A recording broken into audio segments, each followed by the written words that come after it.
Rites of Ascension. By C.V. Brawny. Chapter 10. Mages of Times Past and Present. One teleportation later and they arrived in a forest clearing which was unnervingly familiar. They were deep in the Everfree, and the cries of unknown entities were clearly advertising the threats of the forest. Princess? Is this it? Twilight asked. Celestia shook her head. No, of course not, my student. But, I'm afraid teleporting us further into the forest isn't possible. There's too much corrupting magic. I could still perform very short-range teleportation for us if need be, but any farther is too dangerous without some kind of powerful magic anchor or waypoint. Twilight swallowed a little. So we walk.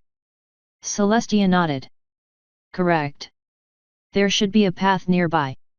Also, do not worry about the creatures of the forest. While I might not be able to fight them with magic, few things even in the Everfree would dare approach an alicorn. Fewer still would stay long when I began to gather my power. The two walked out of the clearing and into the thick of the infamous forest. As they got deeper in, even the light from Luna's, or for tonight, Twilight's moon, was being completely blocked out. Twilight lit her horn to provide light, but then extinguished it as a new source overwhelmed it. She turned toward her mentor and saw that her entire body was glowing radiantly, not just her horn. Streams of white magic flowed from her body and out into the forest, not only providing illumination, but causing certain plants, particularly flowers, to glow as well. Whoa, Celestia looked slightly away from Twilight with a hint of sadness. The last time I did this, I stumbled across a subject who had become lost in the woods. After rescuing and teleporting her back to Canterlot, she pledged to worship me for eternity, and ran off down the street screaming my praises. It was immensely awkward chasing her down to try to explain to her how I wasn't a god. I might have too, after that. You look beautiful. Thank you for saying so, Twilight, but we must be mindful of the consequences of believing ourselves to be more than we are. Ah, here's the path. Celestia used her larger body to power through the thick brush and onto a path, shaking off the leaves that had collected on her body. The brush was a bit taller than Twilight herself, and too thick for her to just push through as her mentor had. She took a couple of steps back, and raced for the brush. Just before plowing into it, she jumped and tried to give herself a boost with Pegasus magic. A fleeting sense of elation came and went as she soared over it and right into the brush on the other side of the path. Groaning in frustration, she pulled herself out and to where she had intended to be in the first place.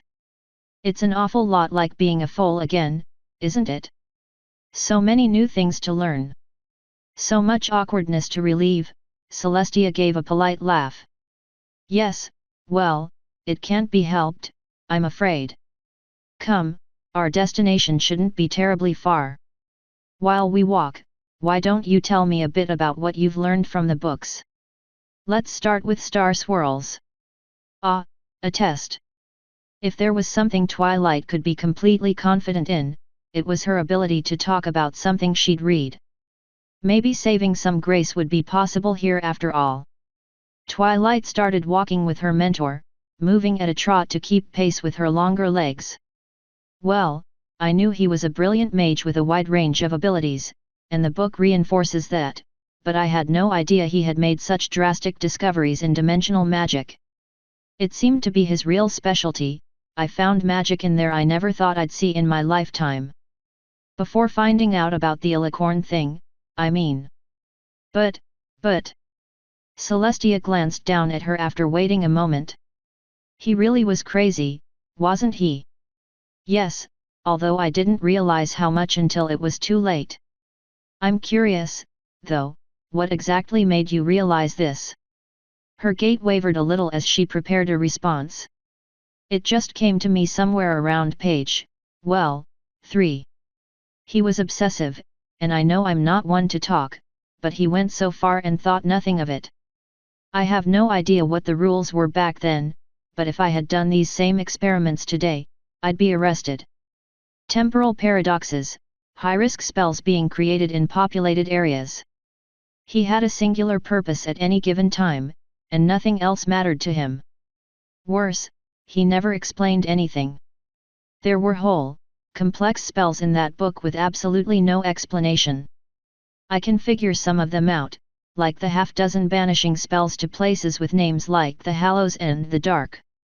But a lot of the others are using really antiquated magical script. It makes sense, since he practically invented it, but it still makes things vastly more difficult. So far I don't know if some of them will light a candle or blow up Manhattan. Celestia nodded. He did overuse that naming convention, didn't he? And if it helps any, he hated explaining himself to me, too. I wish he had explained himself better.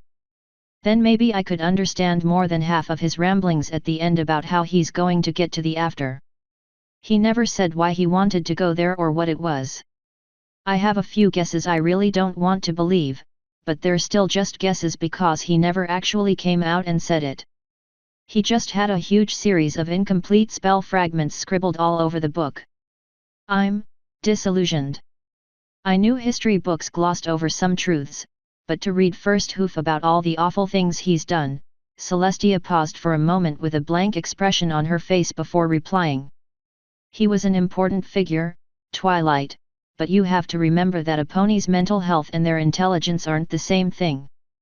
Had I been wiser during his life, I would have watched him more closely. With more warning, I might have been able to save him. Twilight shuddered. What really scares me is how alike we are. We're both single-minded, we both get lost in our work, and if something goes wrong I collapse into a mess, and Twilight. She looked up at her mentor and melted a bit in the light of her kind expression, not to mention the light of her whole body, but still felt anxiety keeping hold of her shaking lungs. Trust me, my student. I knew him better than any pony else, and I know you as well. You have a good heart. I've long been grateful to the heavens for that. For all your nerves, they're always about whether you've done well and been a good pony, and you're always willing to admit a fault and learn from it. That's an important lesson, and one that is difficult for many. No pony is infallible. Thanks, Princess. It gives me a bit of comfort to hear that coming from you. I'm glad. The two stopped just before entering an extremely dark area of the forest. Even Celestia's light was getting drowned out by the oppressive darkness ahead, almost as if the shadows were able to feed on the light. Pardon me a moment. Celestia dipped her head down and charged her horn, gathering golden light from the air around her. Little sparks that looked like ethereal gems danced around her horn in a helix, then flew out ahead of her, still spinning. The light dissolved areas of the shadow, but left some completely intact. Twilight felt a wing brush down her back. Do not worry about touching these shadows. More than one pony has become permanently lost in the forest thanks to these entities, but I have cleared our path. They cannot hurt you directly, only obscure what is within them. Twilight obeyed, hopping a bit to keep up at first. Absent-mindedly, she focused on the princess while walking, and put one leg into an area of gloom. It was chilled, almost reminding her of wet mildew. More than that, the shadow wasn't coming from anything. There was nothing to block the light coming from Celestia. No objects to project the shadow, and no anti-candle to eat at the light. It was merely there. She lit her horn and started to probe it with a little telekinesis, and found nothing. This is not to say that she found the space to be empty, but rather, she didn't get any report at all from her magic. A gentle but large hoof tapped her on the shoulder. Come, Twilight. I shall give you a book on these creatures later if you desire. Her head ducked down, followed by her ears as she added the subject to her mental to-do list. Sorry, Princess. No need to be, Twilight, I should have been more clear. Tell me, did you notice anything else about your predecessor's magic? She nodded. Yes, I did. With a few exceptions, it was all unicorn magic. Highly advanced, complicated, usually specialized, and often beyond my current practical skill level, but still. Only a few spells in there were marked as being alicorn magic, and none of them were something I could sight read no matter how much skill I had. It was abstract. Same with the other grand mages, too. That is because no pony has ever managed to create magical script that could record alicorn magic. Star Swirl tried, as did Stellar. Neither succeeded. It is difficult to properly express what is needed for it when a large component of such magic is based on emotions, like the magic of earth ponies and Pegasi. Often, saying cast this while angry isn't enough. Twilight jumped over a log that Celestia barely had to alter her gait to cross. And that's why Luna's poems are better for alicorn magic, right? Quite so.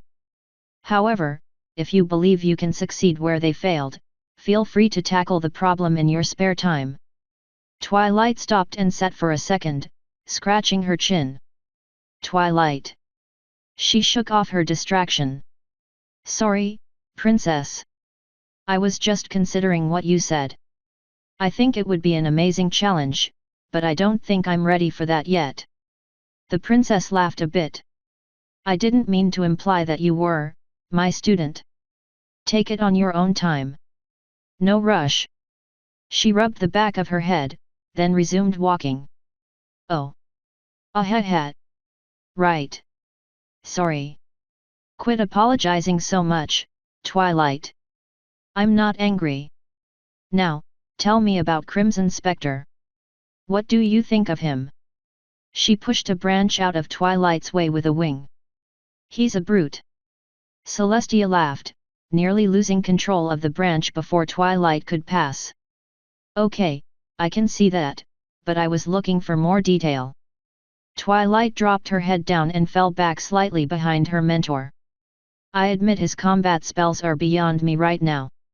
I might be able to cast them with a lot of undisturbed time, but there's no way I could do it in a fight. I have no idea how any pony could focus that well in a battle. It can be a great challenge. However, I'm fairly confident that isn't the reason you used that word to describe him. Celestia could still read her, it seemed. Yet, I feel as if he might have gone too far going after Nightmare Moon. I had no idea she had so much support during the Lunar Rebellion, but he made it sound like those ponies all deserved death. He'd be a war criminal in the modern age. Twilight stopped walking, and sat down, unable to continue just yet. Her heart crushed inward on its next beat over the idea of what she was about to do. It was wrong, she shouldn't even think of it, but this beyond wrong idea just couldn't be ignored. She subtly licked her lips to moisten them, and stopped again over the internal fight, delaying her words even more with a dry swallow before Celestia's past words echoed in her mind. Any question you ever have of me, I will answer. Truthfully and fully she inhaled through her nose, and exhaled just a little before finally, at long last speaking.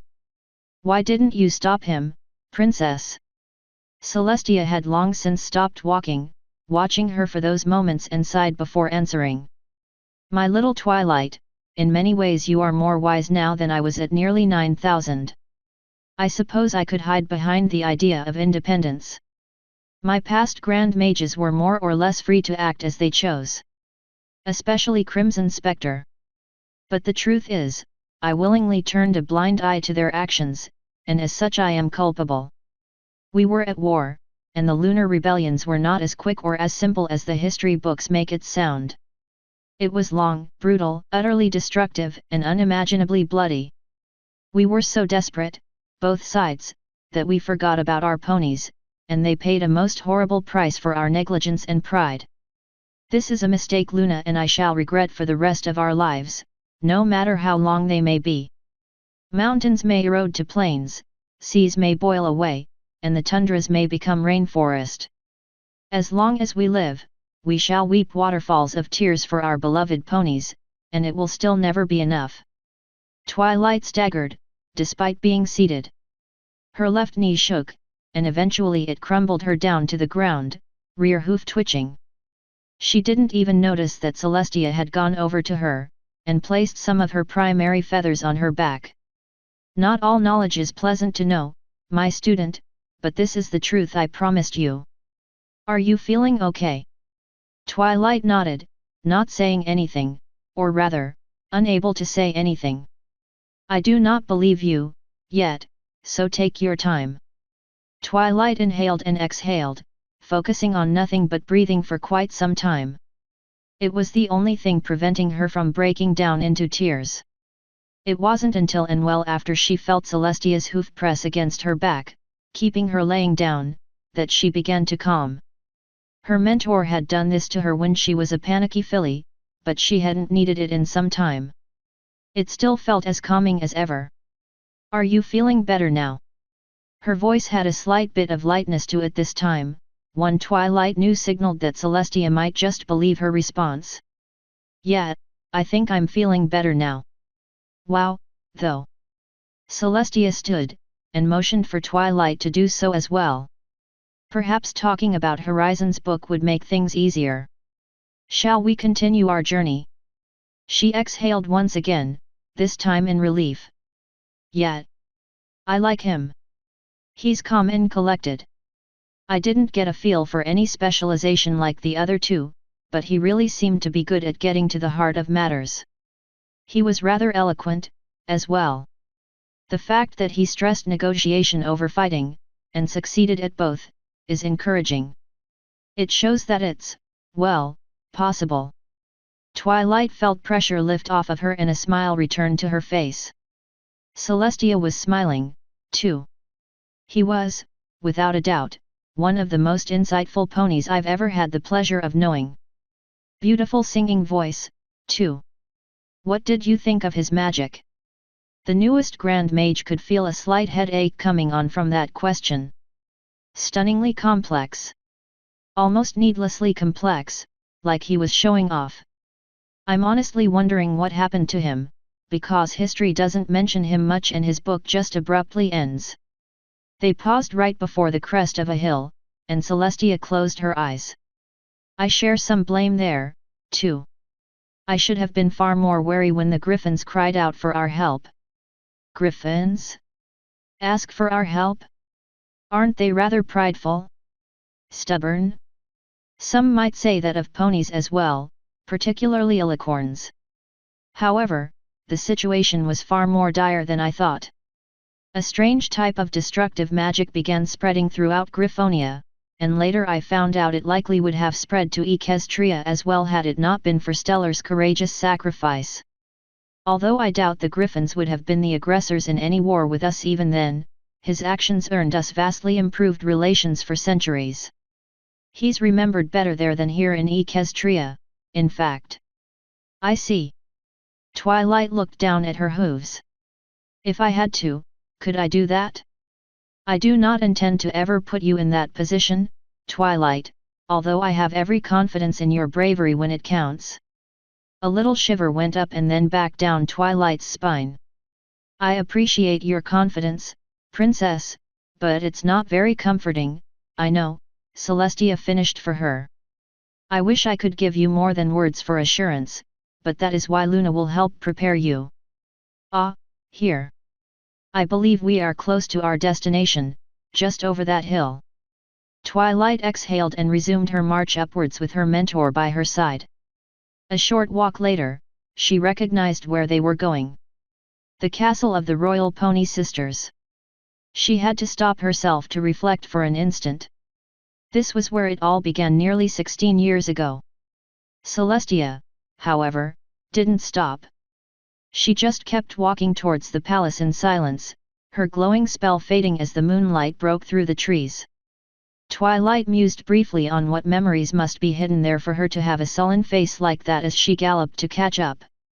Many more moments passed in silence as she rushed to keep up with her mentor through the corridors of the ruins. Each turn led them deeper, and each step raised the hairs on the back of Twilight's neck another degree. Although the forest wasn't present within the castle and the moonlight plentiful, the very air seemed to whisper of darkness to her mind. Something was wrong here, she just didn't quite know what. It was exactly as it looked last time. Ruined tapestries adorns the walls, windows, stained glass, and clear alike, were broken horribly, some walls had crumbled, and little of the roof remained intact. No Ponei but those in the most dire of circumstances could hope to call this shelter. Eventually, they exited what seemed to be the other side of the ruins, and Celestia stopped walking. This was far deeper than she'd gone when fighting Nightmare Moon. The stone of the ground ended a few dozen meters in front of her, just before a steep drop-off which contained extremely tall, dense, and dark trees. The entire section of forest seemed to be surrounded by the ruins. It took her several moments to realize that the drop-off was, in fact, a crater at least a few kilometers in diameter. A shudder went through her as she realized that the ruins weren't just a castle, but an entire town or possibly even a whole city. Sighing, Celestia lay down on the ground in a hurry, closing her eyes and folding her legs under her. Twilight cautiously approached and laid down next to her, looking up in slight shock to see a few small tears flowing down her mentor's muzzle. "Princess! Forgive me, my student. There is simply a lot of pain here." She nodded and lowered her head, her ears falling back. Slowly, the unnerving surroundings forced her to inch closer to the comfort provided by her teacher. The castle was foreboding when facing Nightmare Moon, but this was something else altogether. The woods in front of her seemed to pulse with dark power, sending vibrations down her horn and back. The smell of moss and fungi wafted up from the pit in front of her, and the air had a corrosive chill. The only thing she could do to block it out was to close her eyes. A slight shiver went through her back as she felt Celestia's long primary feathers poke through her coat, but was quickly vanquished by the warm feeling of the hug from the alabaster wing. "What you're seeing before us, Twilight, is the consequence of my inattention to Star Swirl the Bearded. The palace and the city around it was not destroyed by Luna, nor was it discord. Star Swirl laid waste to my home some few years before we first encountered discord." Her eyes shot open again. "Star Bouletinois. How? Indeed. Some few decades before Discord's emergence, we determined that his magical growth had stopped. He would never have completed his ascension. When he learned of this, he started obsessing over the after, which was his term for the afterlife. He was convinced that there was a way to arrive at an afterlife without having to suffer the pain of death. This is the result of the spell he used in his attempt. The spell did indeed create a portal, though where it really led is anybody's guess. All I knew was that it was expanding rapidly, consuming more of the castle every second.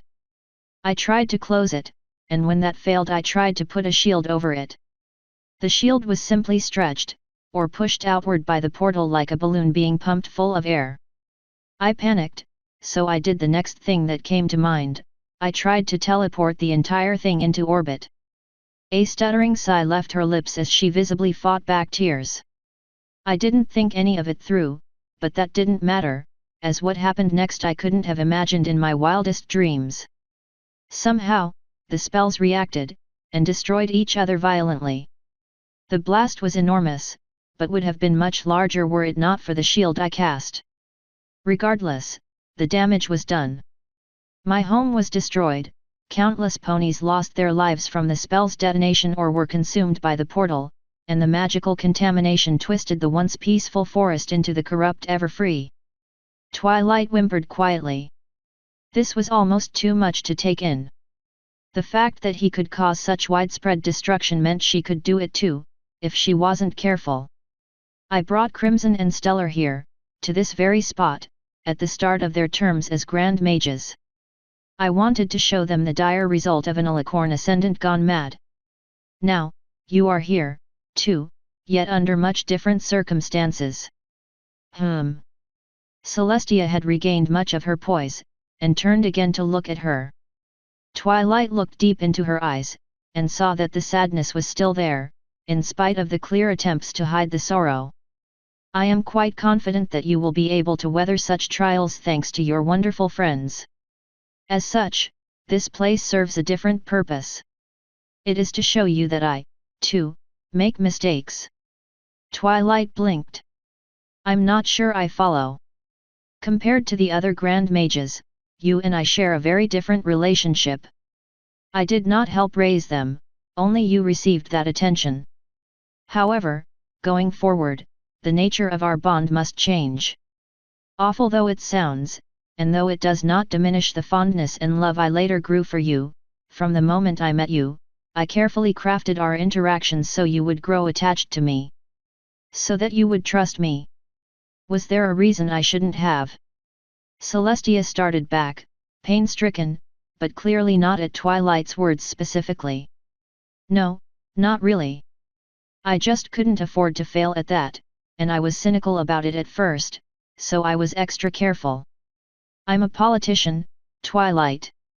By necessity or not, my initial approach towards you is a source of shame for me. It sounds like you're trying to make wanting to be my friend sound sinister. She shrugged. I suppose I am. But it's something I had to confess. I'm grateful to the heavens that we have grown truly close over the years. Nothing about that has been a lie. Yet, as I said, the nature of our relationship must change once again. I can't help you become my equal by keeping you so far beneath me. I've never felt it was like that.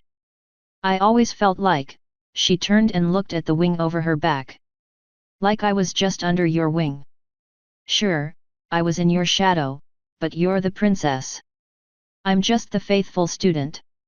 And that's exactly what must change. Her heart twisted and raced at the comment. I can't be your student anymore.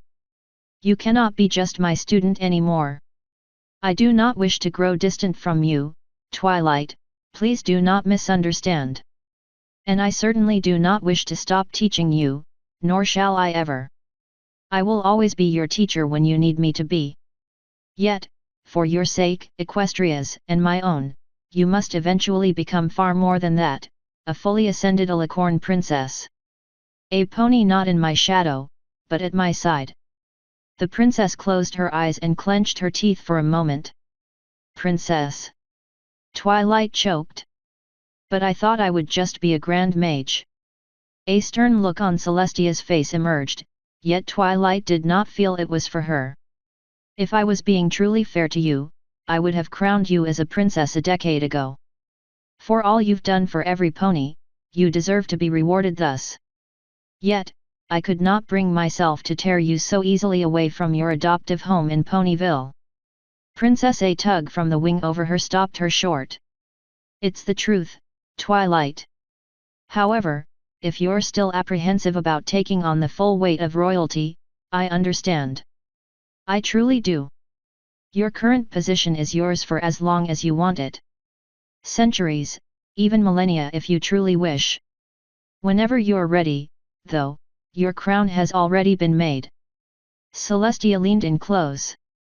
I had it forged the day you got your cutie mark. Twilight's eyes went wide. All this time, you've known. I prepared.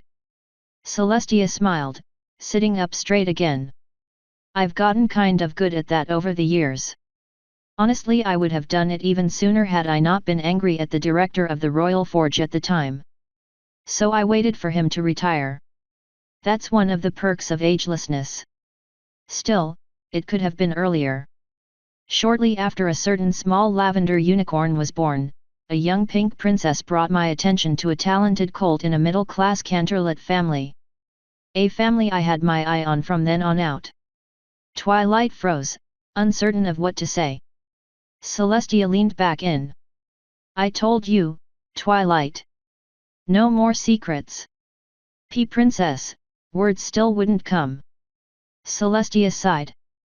But that's another thing, too. I didn't do this with the others, but your situation is unique. I need you to stop calling me princess in public. What? Twilight shot up in reaction, only to lay down again from the weight and resistance of her mentor's massive wing. I can't do that. It's extremely disrespectful. Not to mention that the nobility needs a demonstration of your authority with the crown, Celestia interrupted. No pony has been Grand Mage in several lifetimes, Twilight. Your authority will be challenged by them. They might even try to subvert it. We cannot allow this. If they see you speaking to me as an equal, and then see me speak to you as the same, your own power and presence will be bolstered. What's more, Celestia stopped speaking, slowly closed her eyes, and began breathing more heavily. I mean, your ma. Twilight looked around nervously as she struggled to find a way to address her. Tia. Call me Tia. Sully would work just as well, really, but I've always preferred Tia. Ti. She choked on the name, literally. Her lungs seized up to stop the second syllable. I can't do it. She desperately thought to herself, growing more nervous as Celestia's face turned away from her in pain. What do I do? The very idea of calling her that is revolting. Sure, I could do that for Luna, but that's because Twilight Sparkle's eyes went wide. Because she's been holding back almost all of her power to appear as Luna. The instinct isn't as strong with her. On top of that, Luna said that Celestia is far more powerful than even Nightmare Moon at her greatest, and if that's the case. She ended her internal monologue and set about trying her idea. Very carefully, she summoned forth some magic into her horn, and directed it back into her body instead of out into a spell. Normally, this would simply be a way to waste perfectly good magic, but here it might just help, even without a direct spell being cast. If an alicorn with greater power has a greater local influence on other ponies' minds, then buffering my body and mind with more magic might dampen the effect. She filled her lungs and paced her breathing out to be deep and relaxed, letting the warm, clear magic from her horn push against the panic of being close to the princess. Tia. Tia. Tia. Her imagination replayed just the scene of her speaking the one word, becoming more comfortable with each try. Panic fled her body like sweat from her pores, and after several attempts to continue the conversation in her mind, she opened her eyes and stood up, partially uncovering herself from the wing. Tia, she spoke, fluidly. The Diarch turned back to her with a hopeful visage. I'm going to do my best to be what you. She stopped herself for just a moment, but not in hesitation. Rather, it was from realization. Celestia was not speaking as a mere mentor or friend this time. They were from Celestia as the princess. What Equestria needs me to be. She only had time to show her a second of a confident smile before getting dragged into a ribcage-crushing alicorn hug. It felt good, but Twilight couldn't help noticing Celestia's distant gaze towards the crater. Thank you, Twilight. I must admit, that must have been as difficult for you as it was me. She coughed a bit before responding. How come? Her voice cracked. Celestia nodded. As I said, I'm a politician. I practice living, acting, and even existing within an untouchable and unreachable pedestal. I have to be the image of Equestria itself. I've done it so much it has blended into who I am. I've only ever been able to confide in and be my true self with a scarce few ponies, and you were not among them. You couldn't be. I needed to be a brighter beacon to you than to any other. Is that what you meant before by a changing relationship? Yes. I need to drop the mask with you, but it's going to be every bit as hard for me to do that as it is for you to use my name casually. Maybe even harder. I have to stop being the deity you see me to be, and for that I'm terribly, terribly sorry. Why are you sorry? I don't mind, really. I'd be honored to be one of the ponies you confide in. Celestia turned away again. Because you will be ashamed of me. Tia, this time she said it without effort or build-up. It merely came. I already know you've had to sacrifice for us. I can't even begin to imagine what you've had to go through. But a long time ago I learned that we don't have to go through it alone. I think it was one of my first friendship reports, remember? Yes, I know, she winced slowly. But it's not something I can just.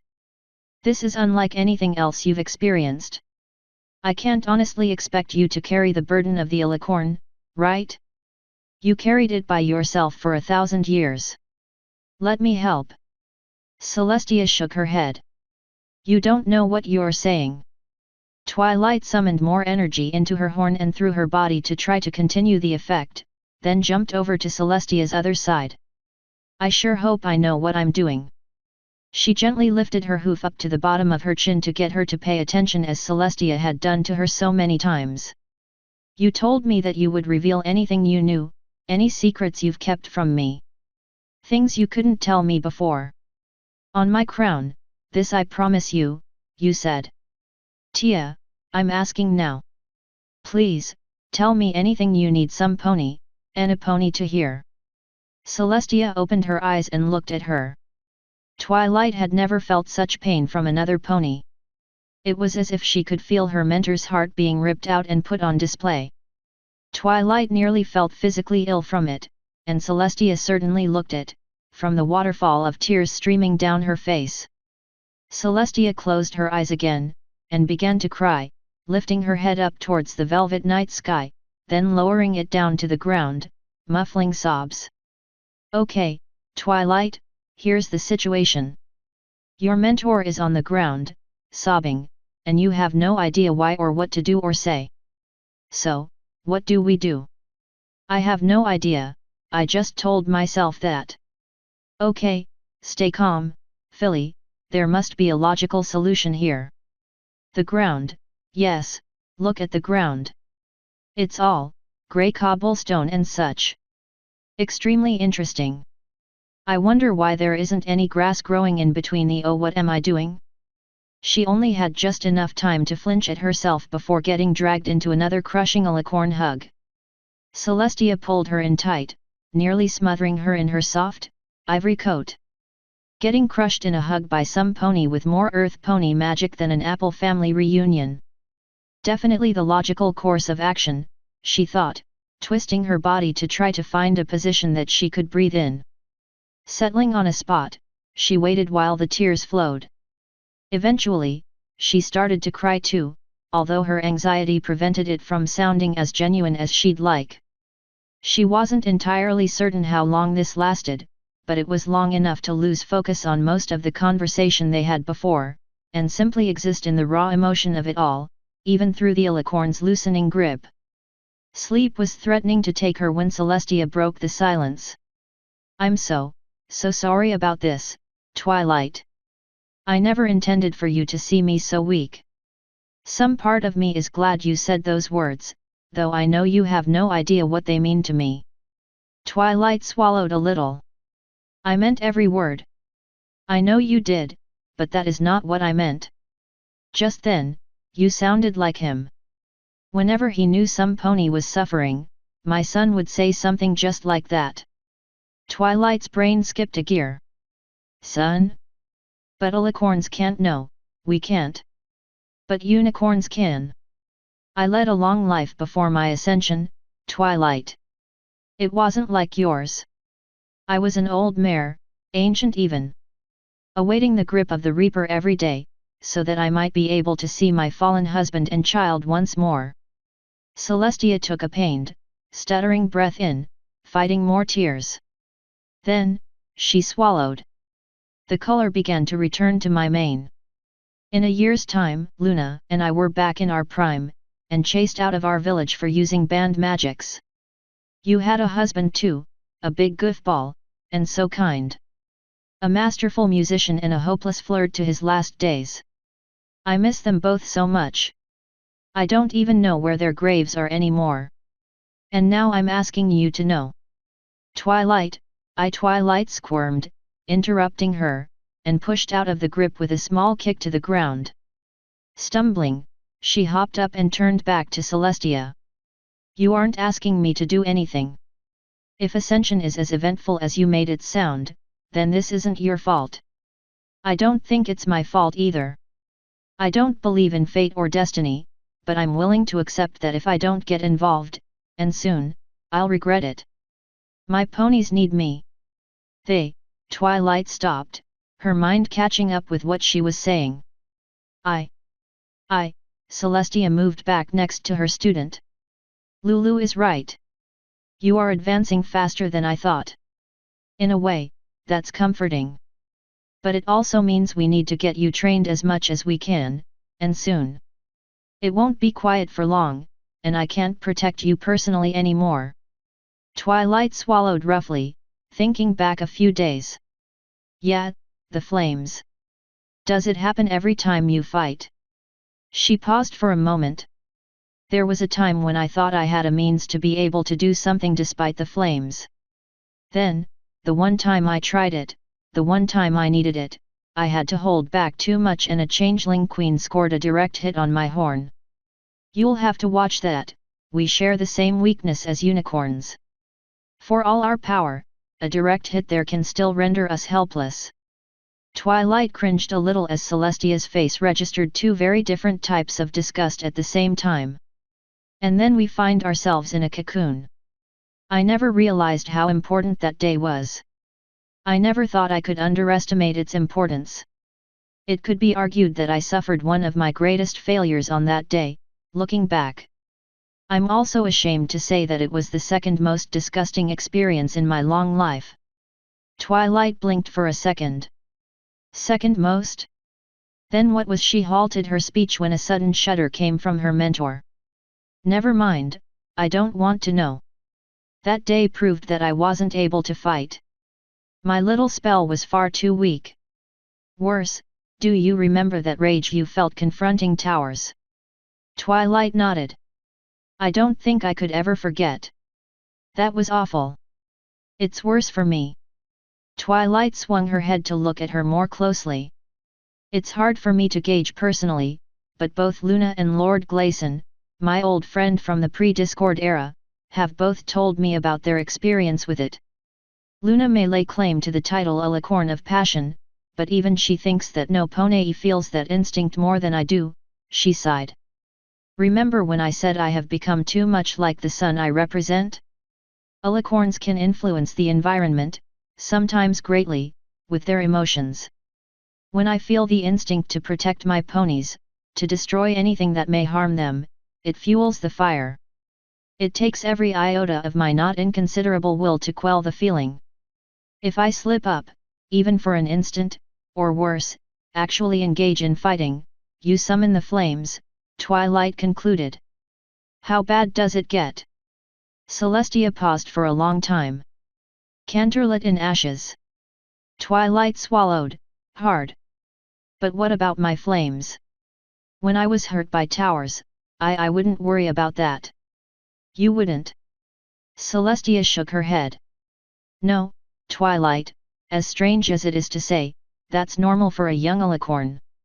Your magic is relatively unstable and unbalanced right now, and may remain so for a while. Once you ascend, you will find that you have your own way of affecting the environment. Really? How? I can't say yet, Twilight, she said with a small laugh. There are many abilities that alicorns get that are unique to the individual. That's one of them. It's like asking what your cutie mark will be. I highly doubt you will have flames like mine. Twilight exhaled hard, flopping down to the ground. That's a relief. Indeed. Two defenseless alicorns would be a true disaster. What? Twilight stood back up. Princess. Don't say that. I know, Twilight. I'm just venting a little. It's frustrating, having power and being unable to use it for my ponies. Now I understand a bit how Luna must feel. Celestia sighed. After the changeling attack, I tried to pretend everything was all right. That things weren't falling apart around my fetlocks. Looking back, I feel ashamed at my willful ignorance. But that wasn't your fault, the attack was not my fault. That is solely on Chrysalis.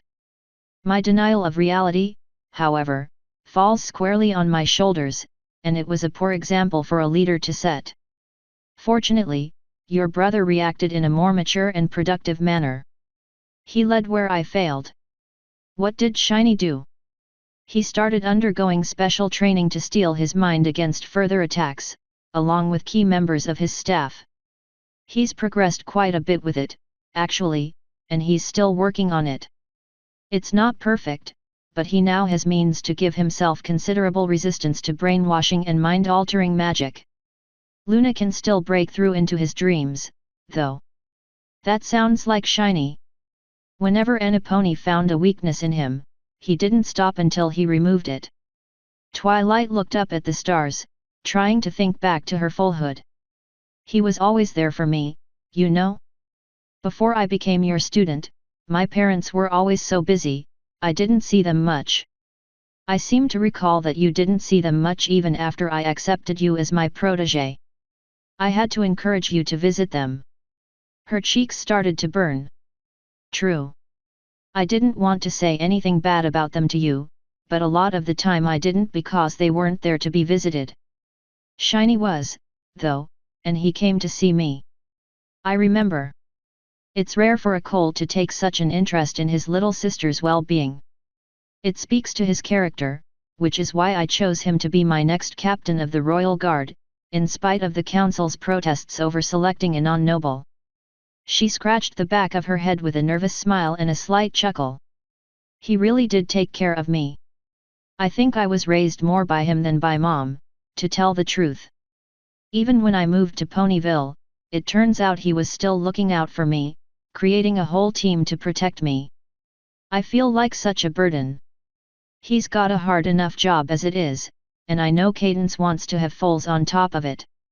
Her words forced a connection in her mind, and Twilight realized a certain incontrovertible fact that was simply heretofore inconceivable to her. It was a simple truth that froze her body up completely, a revelation that knocked her over on her side while the rest of her body went utterly rigid and left a particular pony princess pretty perplexed. "Twilight, are you okay?" she asked. The notion in her brain was rattling around and hitting every emotional center she had like a pinball, and the machine was registering a tilt. Desperate, she searched for some kind of clause that would allow for an escape, but her efforts were futile. It was true, and for some reason it shook her to the core. If Princess Celestia had, at one point, a husband and a son, there was no getting around it, and her mouth belted it out without heeding any kind of societal safety checks, not even the ones only in place while around the Diarch. "You've had sex?" Her mouth wouldn't close after finishing the question, it just hung there as a perfectly still contrast to her twitching eyes. Another moment passed between them, with awkwardness that would have been legendary if anybody else had been there to see it. Twilight's insides twisted in on themselves, and her muscles would have refused to acknowledge any and all input if she could bring herself to give them any. The moment abruptly ended with Celestia laughing harder than she'd ever seen her laugh before. "What? I mean, how could? I mean, I know I shouldn't have assumed, but," a hoof on the shoulder silenced only a part of her worries, since Celestia was still laughing. "I'm sorry, Princess." A few more seconds passed before Celestia could regain control of her lungs to speak. "It's quite all right, Twilight. It honestly never occurred to me that you might have raised me to the level of the princess." Words paused as she fought back more laughs. "A Vestal Virgin." Twilight groaned and buried her face in Celestia's side. "Just how many more times am I going to embarrass myself?" "Hee, oh Twilight. It's fine. Truly, it's fine. I needed that laugh. And yes, I'm a mare. I've done all kinds of things normal for a pony, including marriage and sex." Celestia gave a calming exhale. "Ah, thank you, Twilight. This wasn't near as bad as I thought it would be. I'm so sorry for not dropping this blasted mask earlier. I hope we can share more moments like this. As friends, not master and student." Twilight took a step back and bowed. "Of course, Princess. Tia. It would be an honor." The words were automatic, but still rang true to her feelings. It relieved Twilight deeply to see a genuine, even motherly smile from the princess. However, her relief was short-lived. Slowly, Celestia's face changed, first to a smirk and then a mischievous grin, which started to grow as well. Twilight twisted her hoof inwards a little as she realized what was coming. She was about to be teased. "Well, now that we've settled that, have you had any romantic flings?" "No, of course not." Even if she knew it was teasing, This was thoroughly embarrassing. The surface of the sun had nothing on the burning in her cheeks. Of course not. Why, my dear, you are a beautiful mare. Surely you've had at least one roll in the hay. I'm not hearing this, not from the princess, nope, not actually happening. Oh, and I'm still a mare, Twilight. Why, just a few weeks ago I had both Fancy Pants and Fleur-de-Lis up in my chambers for Twilight ducked and put her hooves over her ears. No. Not possible. Not going to entertain the possibility. Bad thoughts will not reside in my head.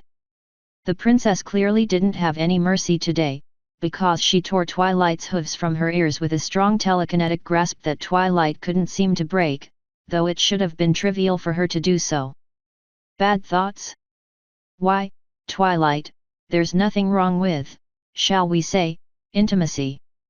I bet you'll get asked out more than a few times in your future journeys. Some stallions are attracted to power, after all.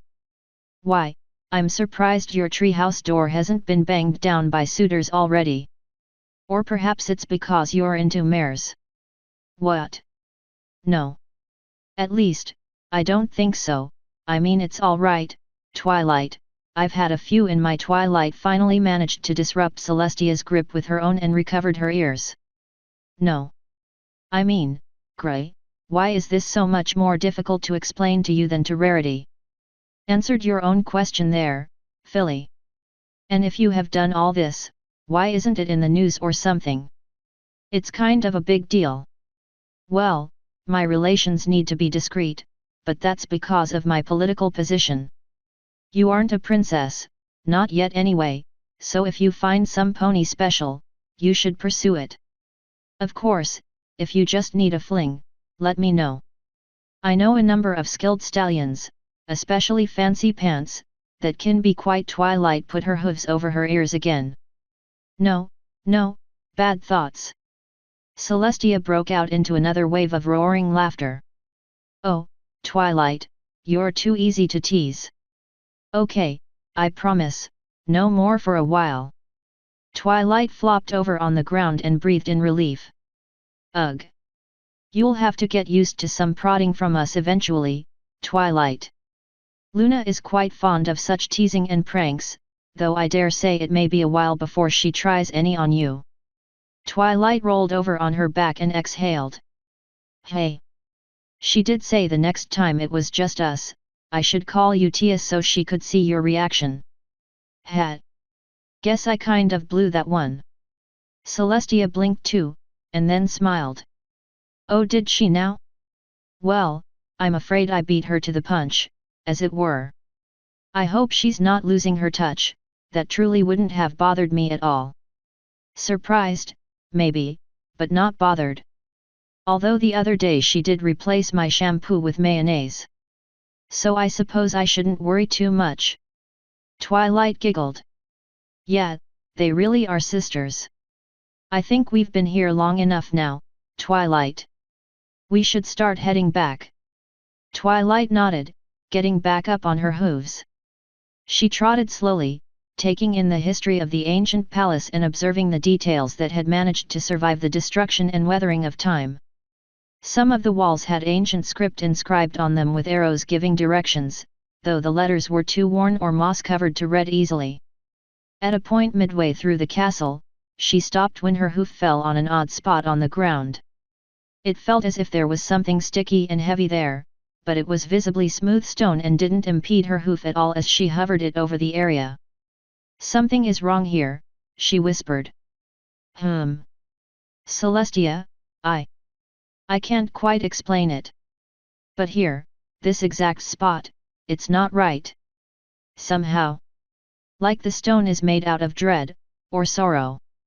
Ah, so you can sense it already. Sense what? Celestia put her larger hoof on the wall next to her students. Alicorns gain extra senses during our ascension. One of them is the ability to tell where our ponies have been killed. Normally, we can only sense recent deaths, but the more violent and unfair the loss, and the larger the number, the longer the feeling in a spot may linger. Twilight shuddered. Some pony had died, right at that spot. If I can sense that, then what about in Canterlot? Will I start to sense the attack there? For a little while, at least. Areas with exceptionally high hoof traffic like the castle will see the effect fade much more quickly. It shouldn't be as intense as here, since this place has been abandoned for millennia, save for a brief time when Luna used it as a covered base in the Lunar Rebellion.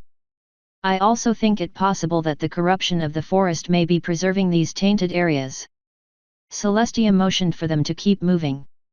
Tell me, Twilight, have you had any other extrasensory experiences yet? There's one more that would be useful for you to have. Yes, actually, she said, following. When you transformed me I could see magic with my eyes closed. Not just a little glow, I could see how the spell was put together, even if I can't remember the details. I also saw it when fighting towers. Is that something? Celestia exhaled in relief, and her wings went limp just a little. Thank the heavens! None of the other Grand Mages developed our magic sight in their service. I don't know how to force it out, but keep trying to control it if you can. It would be a huge benefit to you if you can master this. I don't even know how I did it. It just sort of happened. One of the times my eyes were closed. Does it just happen randomly? No, we can control it and use it with our eyes open. Like now, for instance. Twilight's hair started standing up on end. She could feel her mentor use the ability on her body. It was like a ghost was going through her, or perhaps more like all of Ponyville watching her do something humiliating. She curled up and shivered a bit. Wow, that feels creepy. The princess's eyes went wide. You can feel it. Twilight shuddered again, gripping one foreleg with the other. Yeah, can't you? It's like I'm exposed somehow. Just as quickly as the feeling came, it vanished again. That is different, Celestia said. I've never known any pony who could feel it. Neither Luna nor I can tell when we use it on each other. I'm really not sure what to make of this yet. When did you notice it? When you looked at me on the cloud is when I really felt it first, but looking back, I can see how I might have felt it a tiny bit even before that. This could be better than I'd hoped. Each alicorn develops abilities unique to them, and one of yours might be an extremely fine sense of magic. It would make sense for the element of magic, I think, and could prove to be unimaginably useful. Yeah, if I could determine its accuracy, I might be able to adapt it for experimental use. Although if its accuracy varies depending on my condition and ascendancy completion I'd have to find a way to calibrate it. Celestia began a laugh. I meant in your duty as Grand Mage, but yes, I can see that too. Twilight smiled sheepishly, and quieted herself as they moved through the castle. Celestia spoke up again when they exited. There, I think we're far enough now. Teleporting out is quite a bit easier than trying to get in. The last time I came here, the element's activation made it easier to teleport directly to the castle. The twisted magic of the Everfree has had ample time to overtake the castle once again. Are you ready? Yes, Princess, she replied. The Diarch raised an eyebrow. I mean, Tia. That's more like it, although I won't blame you if we need to work on it over time. I can see how it would be a big adjustment for you. Now then, are you ready? Twilight nodded. A small, royal smile and a burst of magic later, they left the spooky confines of the forest and arrived back in the Canterlot Castle gardens. Or rather, what looked like the gardens, only upside down. Oof! A bit of wind knocked out of Twilight from landing on her head and back. The headache was already there from the teleportation. Looks like there was still some interference. Are you hurt, Twilight? Ugh, she said, turning over on her belly. Her stomach didn't seem to want to follow suit. I think I'll be okay. This is a rather undignified position for me, wouldn't you say, the princess said, smiling whilst on her back and legs in the air. Hee hee. Well, it's no worse than what Rainbow would be stuck in after a new trick. A loud crash sounded behind Twilight, who turned to see a young, peach-colored earth pony mare in a broken clay pot on a nearby stone path. The newcomer quickly turned around. "I'm so sorry, Princess. I didn't mean to be spying." "You weren't. I never thought this to be private. Me being upside down is hardly a significant scandal compared to recent events," she said, righting herself and shaking grass out of her wings. Twilight got up to her hooves, against her stomach's protests, and went over towards the earth pony. "Yeah, I suppose when you look at it that way, this is nothing. Doesn't make the other stuff any more pleasant, though." Her trot forward came to a premature halt and she felt the ground under her hooves. "Princess, this ground, yes, it appears this was a place where we lost some ponies." Twilight's heart began to race as she felt around on the ground. "There's more here.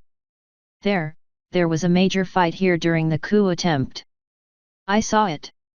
I hid over there, back behind the bushes," the peach mare said, pointing.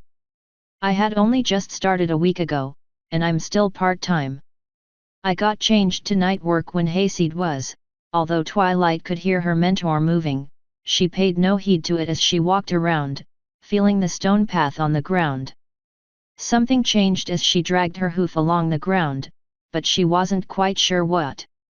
The same dark feelings she felt at the castle persisted, but over a certain area, it was weaker. Slowly, she moved her hooves over the grass, feeling it, and then over the stone path. "There's a drop in the intensity, ow."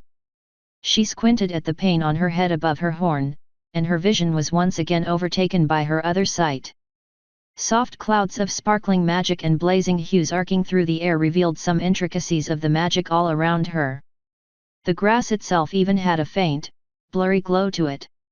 Underneath her, some parts of the stone path was steeped in darkness akin to bubbling molasses despite the bright castle lights.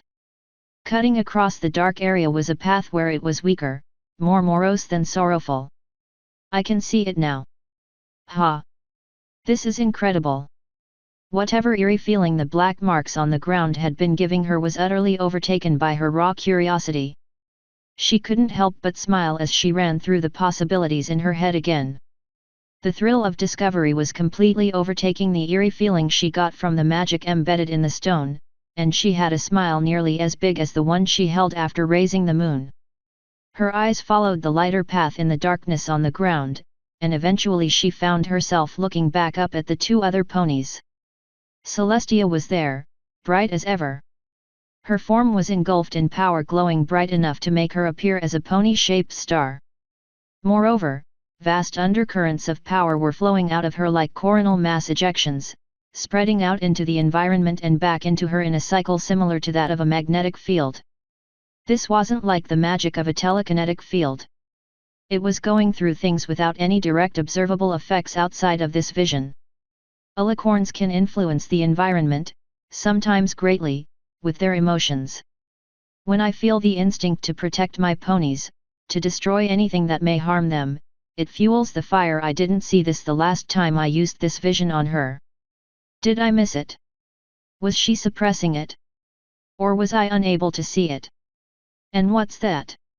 An extremely faint pony form with a tiny star-like point of light in the center was next to the princess. Although infinitesimal compared to the diarch, it was still brighter than she expected. Which direction did she come from again? She looked around at where the earth pony was, and thought of her likely paths. No matter which she chose, it was the same. The dark blotches on the ground were lightest where the gardener had been working. More importantly, those closest to Celestia were fading away right before her very eyes. With a blink, her vision turned back to normal, and a possibility entered into her mind when she saw the earth pony mare where the star had been. Twilight cleared her throat and addressed the earth pony. "What did you say your name was?" Peach Blossom, miss." "You said you were part-time." "Yes, miss." Twilight put her hoof to her chin in thought. Technically, what she was doing wasn't outside her authority, she still felt a little odd about it. Congratulations, you're full-time now. I want you to talk to security right away, find out where the battles in the gardens were, and start tending those areas first. Can you do that for me? Celestia might have been a son in magic sense, but the young mare's new smile was almost as bright, even when bowing. Yes. Oh, thank you so much. I can quit working at that hotel now, and stop living in that awful thank you. The princess laughed a bit, and bent down to her. Incidentally, everything our Grand Mage just said other than the promotion is classified. I'd advise getting to work. Peach Blossom jolted up and started running. Yes. Of course. Right away.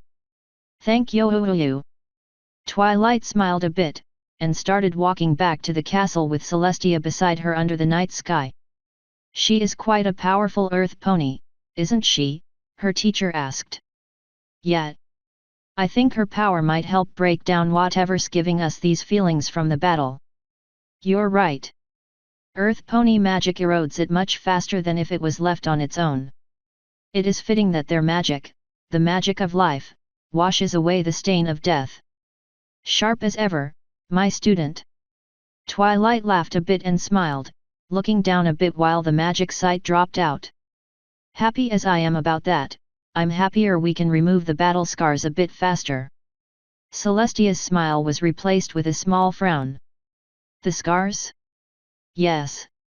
A lone tear fell down her right cheek as she exhaled and spoke softly. But the ghosts will linger forever. Author's note.